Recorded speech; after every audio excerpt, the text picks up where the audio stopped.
Hi, this is Mariah, also known as Mariah Amazing, and you are tuned into Melanin Voices podcast. As you can tell, Yuna was not in that intro, so she's not here today with us all, but we do have a guest, a close friend of mine, Angel Smith, that will be joining us today about a topic we will discuss later on in the segment, but let's get down to girl talk. So, what have you been up to, Angel? Actually, first of all, wait. Who are you, Angel? And what do you do? I hate that question, but why are you here today to talk on Melanin Voices? Yeah, so I'm just here to, spread love and light on the podcast today, talk about some relationship things, some dating things. As Mariah said, my name is Angel Smith. I am from Denver, born and raised in Denver.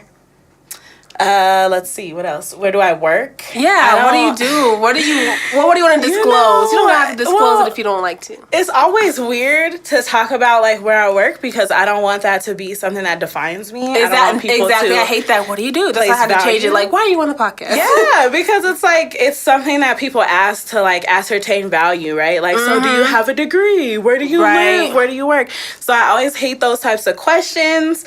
But what I do is I train people to understand people that don't live the same type of lives that they live, and understand the reasons why people live the lives that they live, mainly talking about like systems of oppression, racism, sexism, gentrification, violence, all of these super heavy topics to people who can walk throughout life without noticing any of them. So we have to have you on one of the episodes for gentrification because I know Angel be texting me all like, y'all need to talk about this. Thanks. Like, okay, well, we're gonna have you on coming from an educated point of view of gentrification so we can get our shit straight. Yes, let me know. I'm so serious. So what have you been up to? So let's see. Well, I guess last weekend, huh? Because today's Monday, so. Yeah, so this past weekend I didn't do much, but the weekend before I celebrated our friend Jasmine. Yes.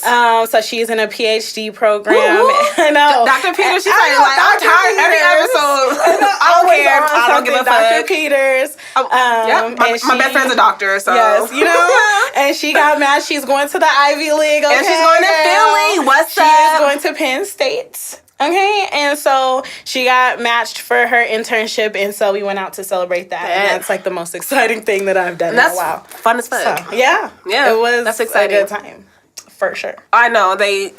I know what they did.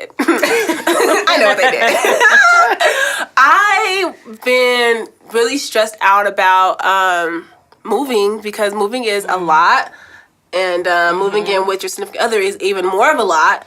So that has been stressful, but it's happening soon, so it is what it is. Also, congratulations. Thank you, friend. She's all congratulations, like she didn't know. Like, I know, they didn't know. I know.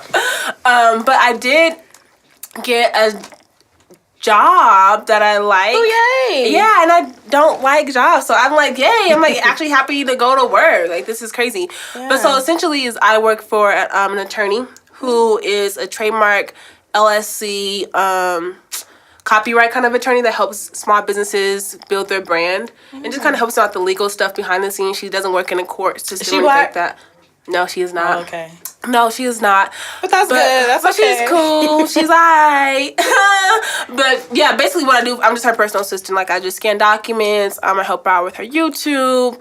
Help her out with kind of communicating to her, I guess, inquiries about trying to work with her. So just kind of helping out with the legal stuff that she's too busy to handle. So yeah, that's it. That's exciting. What I do. It's cool. Yeah. So I mean, it's better than what I was doing prior to, and it helps me out in a little bit of ways because I'm able to still do this because it's part-time, which is what I really want to do and hone in on. But it also, I'm able to help out with her YouTube, which essentially helps me out with YouTube because if I'm learning skills, helping her out, I can apply those skills to my own YouTube segment. So yeah.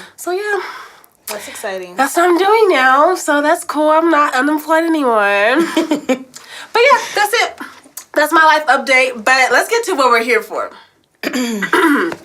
So Angel was like, I need to be on this show about dating. And I was like, well, let's let's get into it. So since we're Black women, we will be talking from a Black woman's perspective, obviously. So my first question to you is, what about dating as a Black woman makes you the most upset? Like, what is like? I mean, do we have all day? You know? But let's get to it. You know, one of the major things that I have issues with as far as dating or try to get to know people or what have you, is the fact that there are a lot of people that are not willing to do the work. Like the work that is required to be in a partnership, whether that is just even understanding what love is, what partnership is, what their values are, who they are as a person, right? The ways that they can be harmful to other people and the ways that they have been harmed in the past. Like there's just so much work that goes into like partnership and being with someone, or being with others. You never, if you're into polyamory, whatever you want to do. But there's a lot of work that goes into that. And there are so many people out here that are not willing to do that work. And I feel like as Black women, we have kind of been socialized to feel like we have to save the world. Particularly, we have to save Black men for the sake of saving Black communities, right? Like we are the person that is responsible for keeping Black culture intact all the time. And that's a heavy burden to carry on its own. And then you start talking about working with somebody else through their traumas that they might not even know exist, the ways that they're... It's just so much. Yes, it's so much all the time. So that is one of, I think, the heaviest burdens or weights, being a Black woman trying to date particularly Black men, right? Because that's what I'm interested in. So yeah, that is, there's a lot of work. Yeah, it's not just you can hit me up on Facebook. Okay, slide into the DMs and now we're... No, I'm not saying I'm against that. You know, slide in. But once you get in there, just know there's something you have to do. It's not... Right. We see so much of like the end results. And I think some of that I blame on like social media and just having access to other people's lives. But we don't see the behind the scenes things. We don't see the work that goes into it. So a lot of times it's just like, oh, well, I want to be the whoever it is that's the hot couple at that time, but you don't understand that hot couple also has stuff that they had to work through. Absolutely. Hopefully they knew who they were before they got into it. It's just a lot. It's just a lot that I think that we don't have the time to really unpack and deconstruct, because I also toot the horn for Black women. We are very intelligent, and I think that we are so far ahead of the curve for a lot of Black men that we're thinking about things that they have not yet begun to even think about or unpack. Yeah. And so it's just like, how do you start to potentially even build with somebody when they don't even have the tools necessary to do that? To do that work. Like, you touched on a really good subject about social media and how people look at other people's relationships, and I get that. I get that a lot. I'm obviously not. I just personally have never been that type of person to like display my relationship like that. I just don't like. If you're my close friend, you know who I'm dating. How long we've been dating, like y'all know. Like my friends know, but people who are just now starting to find out, they're like, "Oh, I'm so happy for you. Y'all look so cute, y'all." I'm like, do not envy us at all, okay? We have been through some shit, let me tell you. So don't envy us. Don't look at us as goals. I hate that term when you talk about relationships. Why do you feel like, you know, people just kind of don't care about the process? Because you tell them, like, oh, we've been through some stuff. They're like, I know, but look at y'all now. Y'all good now. And it's like, yeah, we're good now sometimes. Like, not all the time. Like, I just, like, why do you think that that's been such a big, like you said, is just due to social media, or is it due to people just kind of, like, sweeping stuff under the rug? Like, that's cool. Yeah. That's cool. I think that's cool. I know that he was doing it, but it's cool now. Yeah, you know, girl, like, no. If y'all can see my face, Yeah, so I do partially blame social media because the social media gives us instant gratification. Yeah. Like, we see the end result, and pretty much that's all social media shows us, whether that's how, you know, in regards to like what people look like, in regards to relationships, in regards to even food, you see the end result. You see the cake, you don't see what went into baking the cake.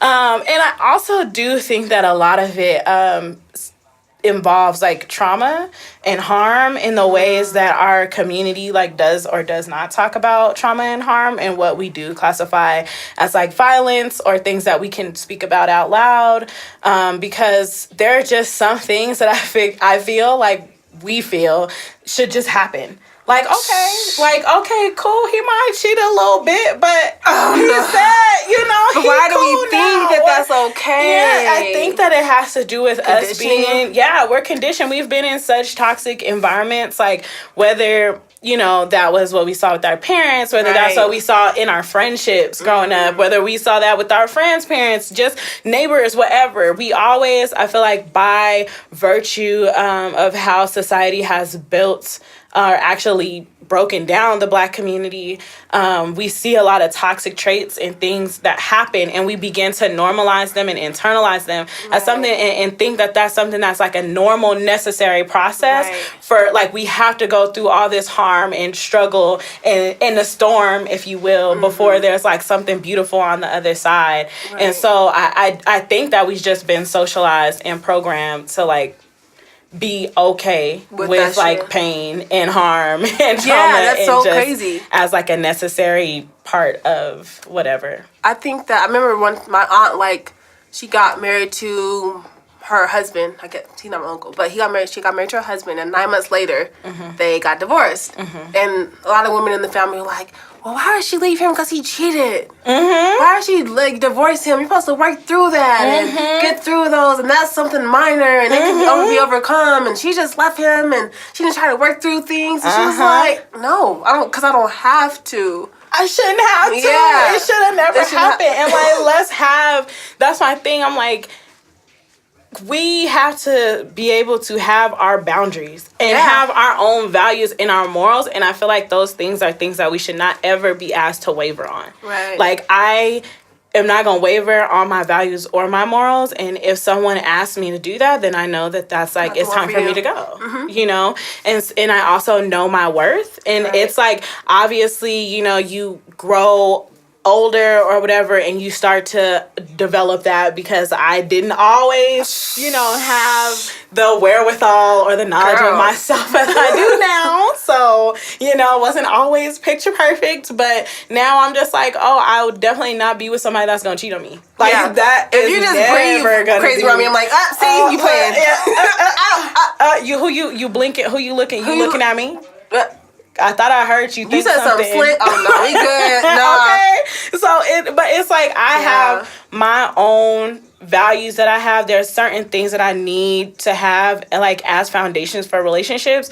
And, like, I don't waver on those. But it took a long time because, you know, I have dated people who have, like, well, a person that did cheat on me. And I was just like, oh, okay, like, I get it. It was when I first had left Richmond. So I'm just like, oh, okay, like, I get it. Like, I don't live there anymore. And I started trying to, like, normalize that. And I was like, that's actually not normal. Like, I don't, like... I don't have to deal with that shit. And I'm never going to live in Richmond anymore. Like, I don't live there. So, I live here. You knew I was moving. Like, and if you accepted that. Okay, so, like, you know, you have to own your shit. Right. And I don't have to work through that. I don't have to internalize that harm. I don't have to make excuses for you. Right. You're an adult. It was wrong. And now you're single. Right. And next. Right. Bye. I'm not wavering on that. No, thank you. Why do you think that society... I feel like, because... when we were talking to you, I was like, so what do you want to talk about, like, dating? You want to talk about this? And you was like, we need to talk about why Black women settle. Like, why they settle relationships. What do you think it's, like, society that tells us? I know we talked about this a little bit earlier, like, traumas and things like that and what we see in our families, but do you think it's more so of a society point of view? Like, maybe because we're the less valued in society, I would say, or the less appreciated in society. I think it's, like, Black women and Asian men or something like that. Something like that, isn't it?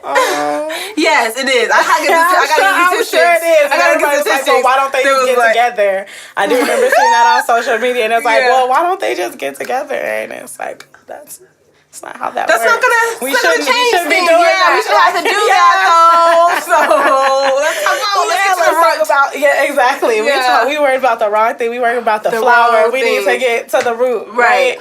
Yes. Girl. So I think multi-layered.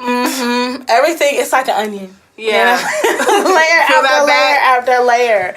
But I do think that part of it has to do with, like, Black women take up such a unique space. Yeah. Because in comparison to, like, if we're going to look at white women, white men, Black men, right?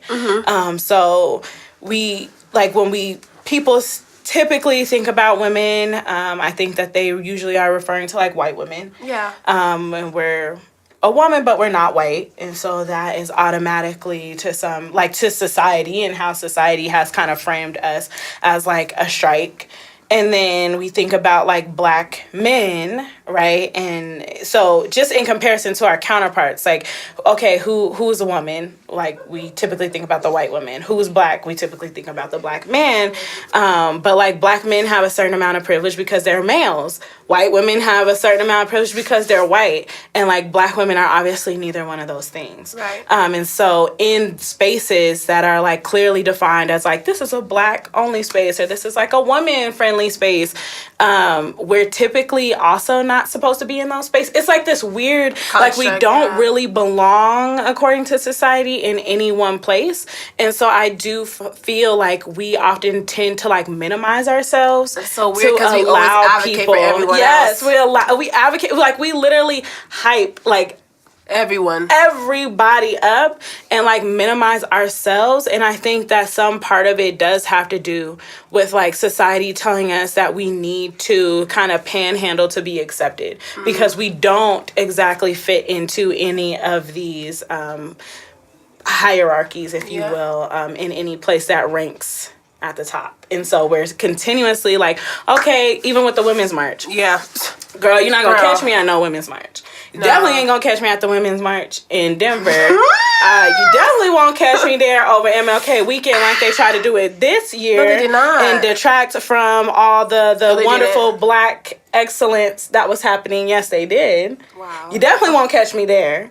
And then we can get into all of the, let's fight and advocate for the Black community. But a lot of these movements led by toxic Black men, you won't catch me at that either. But I do think that it's a common thing that because we don't exactly fit in any of these spaces, we do tend to, like, minimize ourselves as a way to almost panhandle to whoever it is that we're trying to appeal to, like we literally hype. For example, a friend of mine, brilliant friend, love her to death, lives in Richmond. One of the smartest people that I know, whatever, is capable of doing anything. Right. We met with, like, a Black man, and he was cool. Like, he was cool, nothing out of the ordinary cool about him. I mean, yeah, he was decent. Cool. He was decent. Okay. All right. He had a ring on, so I wasn't trying to look that hard. Got you. So, he was cool. He was talking about some pretty normal things, right. And he gets to mentioning, Audre Lorde, Angela Davis, Black women that were, obviously a part of, the Black women's liberation and have been co-opted by, like, the women's liberation movement, whatever you want to call it. Right. And it's one of those things where you're like, at first, oh, damn, like, about Audre Lorde. That's crazy. Right, that's what's up, snap. Yeah. And you think about it and you're like, but you should know about that. That's basic. Right. Like, why am I hyping you and clapping you up and giving you kudos for something that I know this shit myself. I know about. And I'm sitting here like you just magnificent. Solved some type of theory, right? Or found a new planet. Like, you ain't done nothing that I can't do for myself. And then that conversation has switched and spiraled into, her helping him get access to this larger platform to talk about, to talk about the same stuff he's talking about with us. And he comes in, long story short, comes into the space. And remember I mentioned the ring on his finger. Right. Engaged to a white woman. Shut up. Whole conversation on black women are so powerful. Y'all so strong. Y'all really hold up our communities. A black ain't nothing stronger than a black woman. Black women are just so dope. The whoop-de-whoop-de-whoop. And we're hyping it like, yeah, cool. Black women are valuable. Like, that's something that he should know, right? Like, that you talking about something basic. Right. And we hyping it. You get to this larger scale platform because this black woman helped you get there. Right. And then you realize, like, I was talking to her about it because I'm like, whether or not whoever he's married to is who he's married to or engaged to. Yeah. But it's his business. That type of shit. Like, he literally was talking to us about something basic as hell at the cafe. And we hyped it up, made it this big thing, gave him this platform that you could have been on. Right. You knew all the shit he was talking about. You knew more than what you were asking him about people he couldn't even answer you. But we're hyping him, you know what I mean, trying to cater to this man. Why? Because he's a black male. So I have to shrink what I know. You know, I ask you about something and you don't know the answer. So I'm like, oh, my bad. No, that's cool that you don't know. I shouldn't have assumed that you would know. You know, no. You should know, actually. Because you're talking about something basic. You hear... I'm trying to take it here. Right. You know what I mean? And it's just, I feel like we do that all the time. I feel like black women in particular do that all the time, whether it's at work, whether it's in relationships. It's like, literally, you see people talking on social media about, oh, so-and-so called me back, he the one. He called you back? Bitch, he should. He should have called you. You should have got a call. I can see what we was talking about in 2000 when everybody had to give their phone back to their parents, when the street lights came on, and we was using a little Nokia, and that was a big thing. Maybe you snuck and got your phone to call me back. But we're adults now. Right. If I call you, I expect that you answer or call me back. If I text you, I expect that you text me back. If you're interested, you would. That's simple. I shouldn't be. How about, did he set a date up? Did he make plans? Okay. Did he do anything besides just call you back? What is he talking about? How was your day?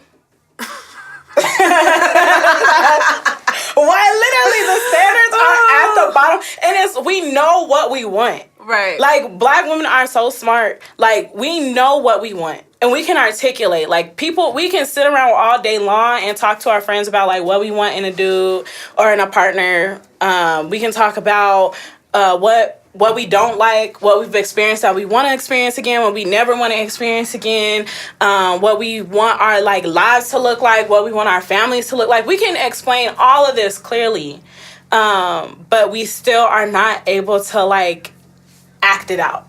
To literally be like, okay, I know that I want somebody who loves to travel because I love to travel. Right. But then so-and-so slides in my DMs and he can't get a passport because he has 2 felonies. Right.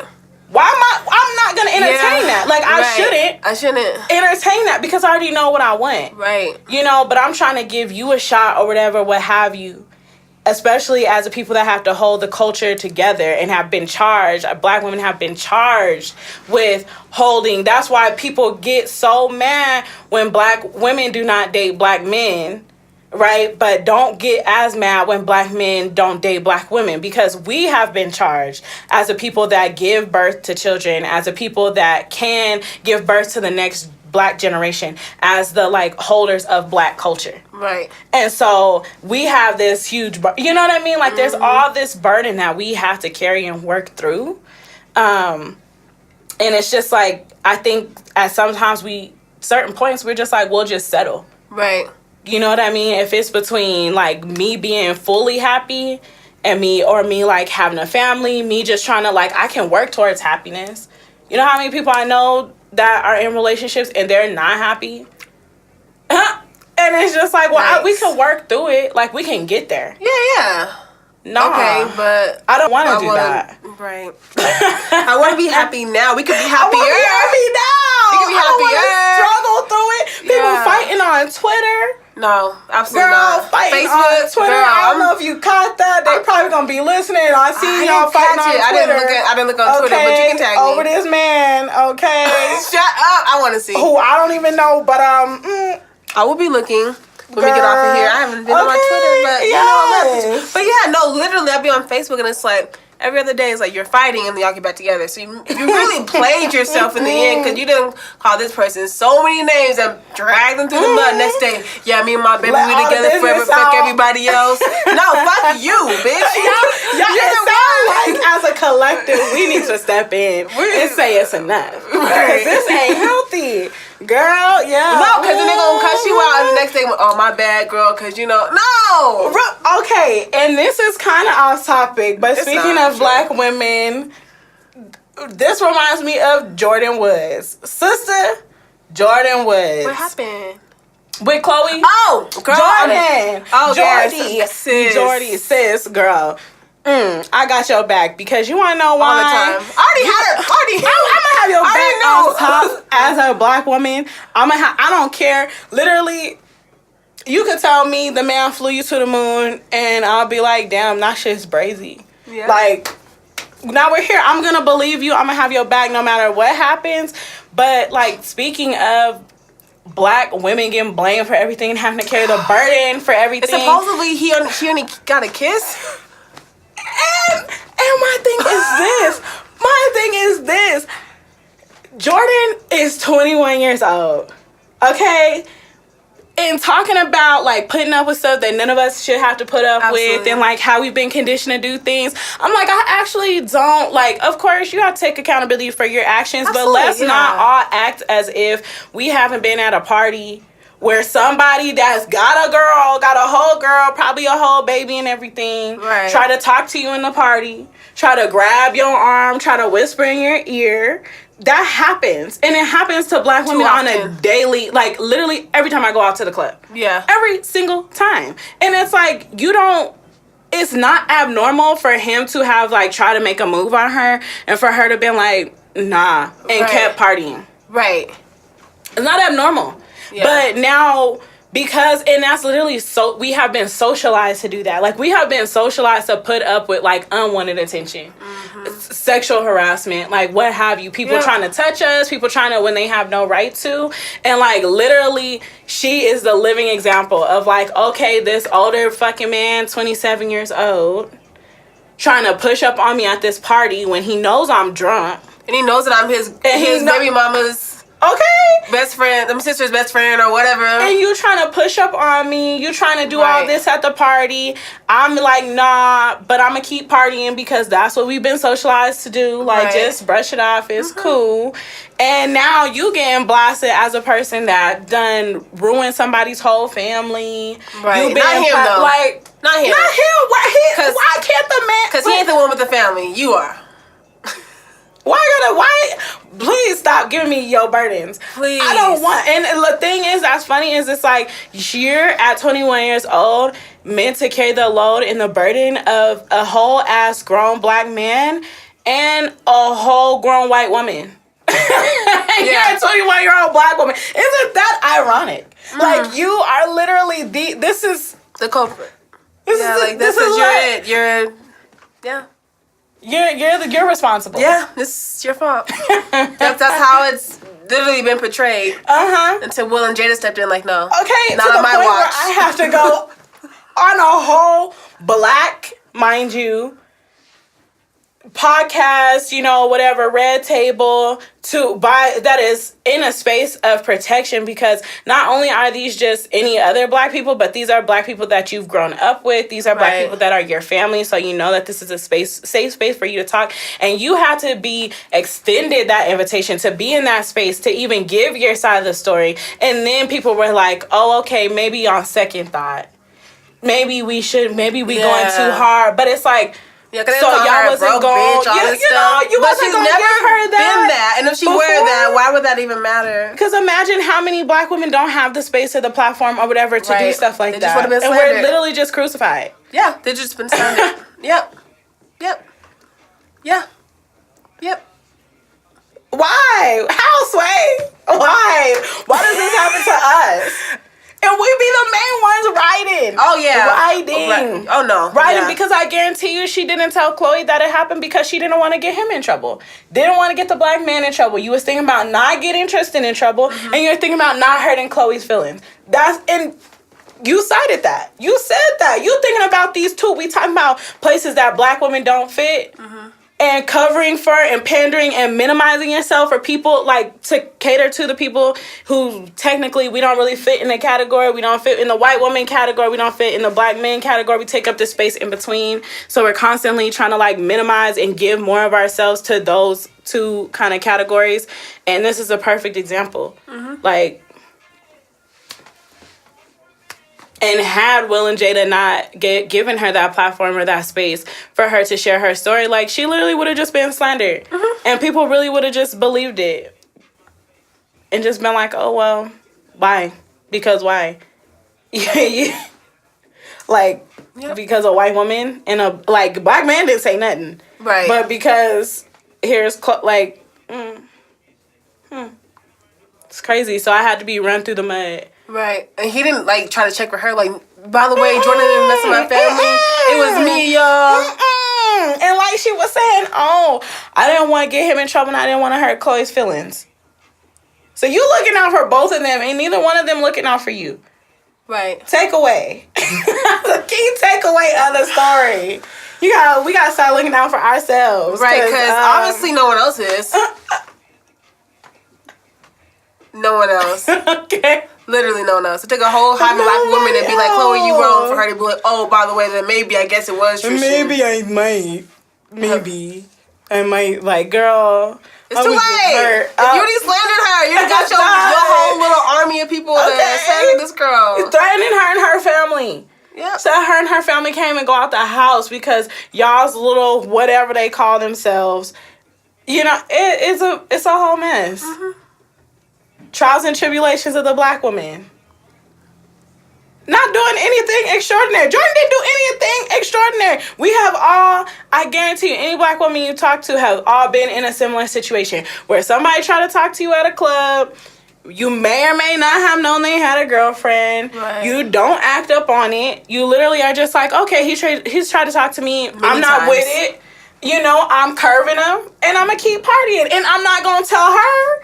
Because I'm not trying to be in y'all's drama. And I don't want the nigga, to be honest. I don't want none of this. Right. So why would I, that's literally what happens every day. Right. You think that ain't happening at Dorchester, at Onyx, at what else is out here? I don't even know. That is happening at all of these clubs on a Friday and Saturday night. Yep. And I'm sorry, listeners, your man that you think is your man, he doing this. He a Tristan. And there's a Jordan out there somewhere, and when it gets uncovered, like it just happened on Twitter the other day, okay, when that type of stuff get uncovered, I need to see what she's talking about, y'all. Come for the Jordan. Don't come for the Jordan. Come for the Tristan. Okay? You know that's not funny. Because you know we've been socialized to put up with that type of stuff. That's all I'm trying to say. Okay? And we gonna look at Twitter. I'm swear to God, you better show me the tweets after this. Girl. Juice. You know what? Honestly, I was gonna ask her, what if she has some dating advice for black men? Because I'm tired of the narrative of helping black women, or I gotta make a book like Steve Harvey's book. Need no help. Talk like, think like a man. What was it? What was it? Think like a man's something like that. Think like a man. I want to say act like a woman. Something, but it was think like a man because they made the movie Think Like a Man. Well, sorry, that's something else in the background, y'all. But yes, so I'm like, no. Does Angel have advice for men who are dating? What's your advice? How should they approach a black woman? Okay. One of the first things I think, and it does put a lot of onus on like ex-partners, but I do think that men need to have real conversations with their exes, to be honest, because 9 times out of 10, your ex is going to be the one that could give you that real and be like, yo, this is what happened. This is why it happened. This is where the breakdown was. You know, you didn't have good communication, or my love language was quality time and you never knew how to spend quality time. Like, I really think, and maybe I'm just privileged to a certain extent because I don't have really horrible relationships with anybody that I've dated.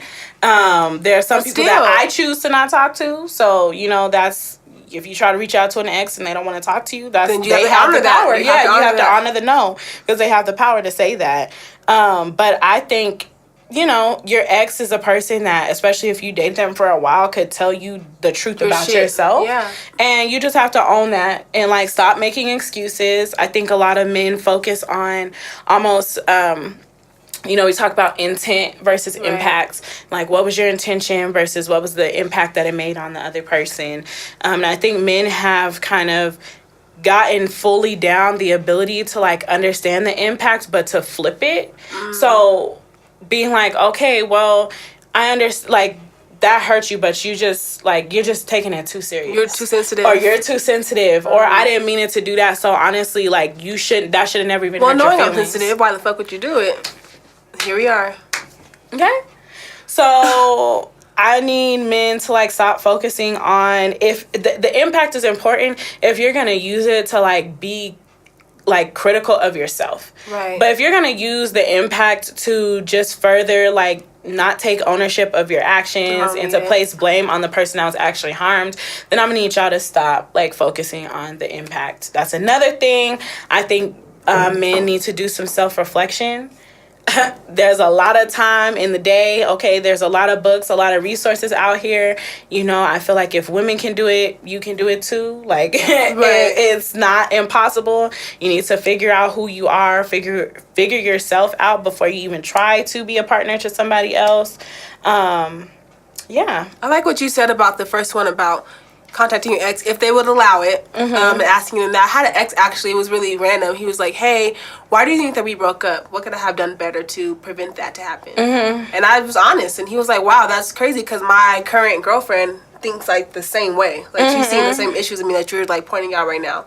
So it's really good to dig deep and ask those questions so those patterns don't continue. I'm sure if he would have just kept on, like, oh, well, she's just crazy, you know. She doesn't know what she's talking about. And instead of hitting me up and asking me, he probably would have been still doing the same thing to her.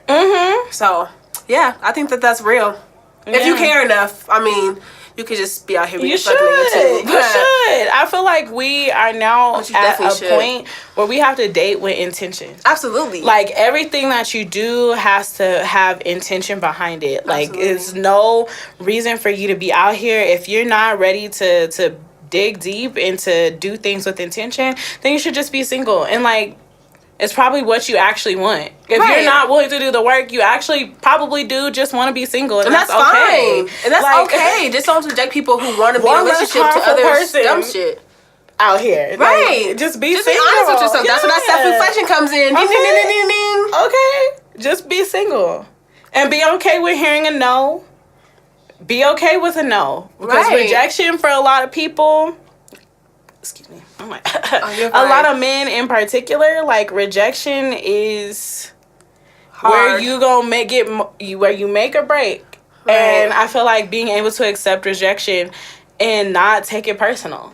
Like, don't take it. You don't have to start calling people names. Now somebody ugly. Now somebody this and that, because y'all was dating 2 years ago though. Okay. Like, be okay with hearing no. Be okay with hearing rejection.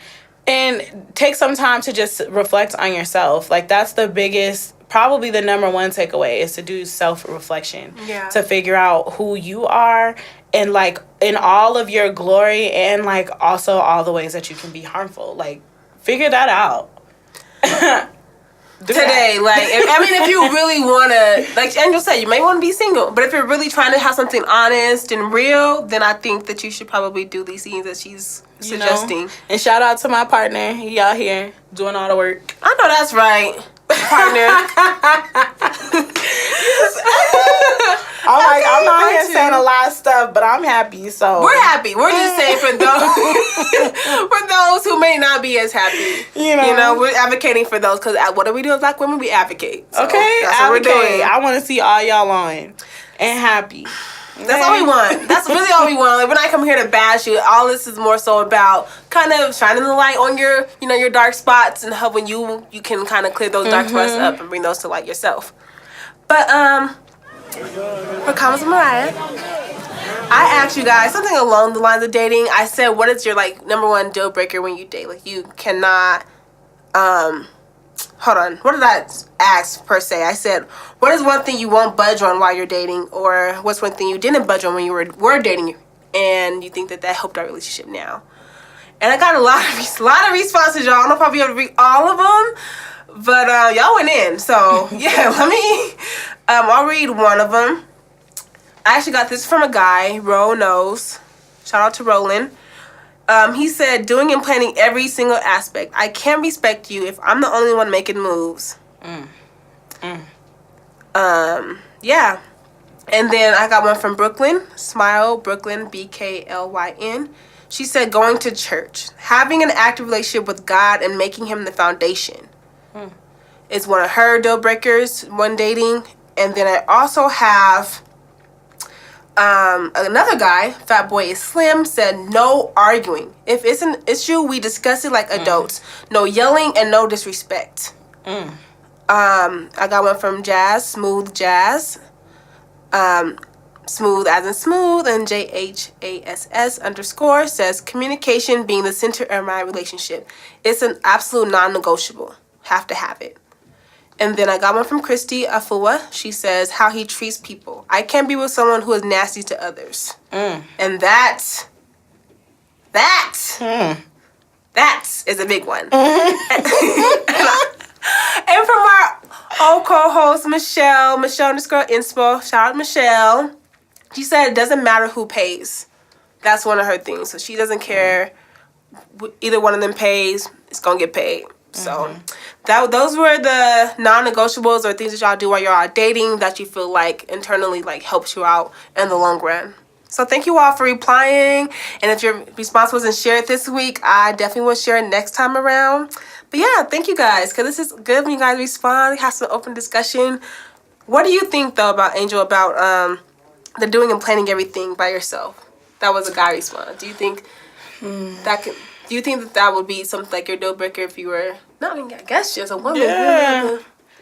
I personally, that's something that I struggle with because my two top love languages are one, quality time, and then acts of service. Gotcha. Same. I love acts of service is my top one. You know, so I need somebody, like, it is really important to me to spend time with people. So sometimes I overcompensate. Gotcha. If I'm like, okay, well, this person hasn't made plans, so I'll go ahead and make them. Yeah. But then here comes acts of service, right, in the runner-up. And so it's like... I need you to do something. Like, I need you to show me it's real. Like, I'm really big on how people show up and, like, what people do. Like, I don't really care too much for things that people say, but, like, you need to, like, show me that, like, you care about this. And so I can definitely relate to... It's one of those things. I shouldn't have to plan everything. Right. I shouldn't have to, because now I'm starting to feel like I'm twisting your arm. Now I'm starting to feel like I'm forcing it. And honestly, I don't have the time to do that. Like, I don't have the time to just sit around, like... pulling my thumbs. You know, and like, oh, what are we going to do? Do they want to date me? Yeah. You'll let me know every once in a while. Don't have to be all the time. Yeah, absolutely. I mean, it can be 50-50. Like, I planned this week. Next week, you surprise me. You planned something. Hey, babe, get dressed by 8. Yeah, I feel that 1,000%. Yeah, same. I can't date someone who does. I need somebody who's clingy. I'm trying to figure out what like, sign you know, they somebody talking that's about. into me. Who you think they talking about? They probably talking about a Capricorn. You think so? I think so. I'm about to text him, right? Hey, so who in the thing was you talking about? I think so. Write me back now. I'm on air. I hope so. Let me see who he was talking about too. Like, sorry, not to be nosy, but just wanted to know. You know. But you know, but yeah, that's it. So Una, you know, everybody knows you do Una dish. But Angel is on and she be throwing down too. Ooh. So I quizzed her, but I'm asking her to let us know of a dish that she likes, that she thinks is easy peasy for you guys to make. Because as we said, we like to eat in, but eating in requires making food well. So what's a good dish you think is like, this is bomb and mostly everybody should be able to make this dish? So, okay, what's something that I've made recently? I would say there's like a one skillet pan lasagna that you can make. And you don't even have to bake it. What? And just make it in the pan. Because now they have these lasagna noodles that, like, don't have to be, like, boiled. Like, Shut up. Yeah, they cook real fast. So you fry up the meat. If you want meat, for those that don't eat meat, you fry your veggies, your eggplants, whatever you're trying to put in there. You put the pasta sauce. You put the noodles first. Pour the pasta sauce over the noodles. And then you can put, like, I am a big cheese person, so I put a lot of different cheeses in my lasagna. But, you put a scoop of ricotta around to what that looks good to you, because you're probably going to take a picture and put it on social media. You put, you put up some little mozzarella, and you just let it marinate. Yeah, and you just put it on low, and the noodles will cook. You gotta make sure you get the ones that are like the easy. I think they're called like instant or something lasagna noodles. Gotcha. Get those, and you can just make it all in one pot, one skillet on the oven. You don't have to worry about baking anything. You don't have to worry about it taking hours and hours. Wow. So I would say that is probably the easiest thing that I've made lately. I'm gonna have to look for those instant noodles because I'm like, I love pasta. Unfortunately, I wish I didn't love pasta, but no, I love pasta. I love grains. That's why I can't do keto. So yeah, like I can't do the keto diet. I really do. Like I love pasta. I wish I didn't. Like my face is like laughing like, we wish you didn't either, but it's fine. But that's it. But I'm happy that you came on, Angel. When we first started this, she was all scared, y'all. And nervous. I'm still nervous. She's okay, so she is currently I feel like still I've been nervous. Rambling. I don't think so. I feel like we always ramble on this show. Do we not ramble, y'all? I don't know.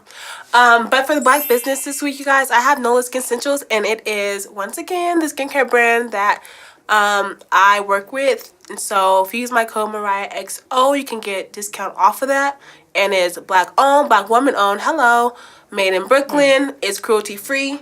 And they have a lot of great products. I use their vitamin C serum. I said vitamin C. Brightening C serum all the time because I have like I get hyperpigmentation a lot. So that helps me with my hyperpigmentation. And I use their clarifying foam cleanser too. Bomb. Love it. Have to have it. So I just feel like if you want it, get it with my code.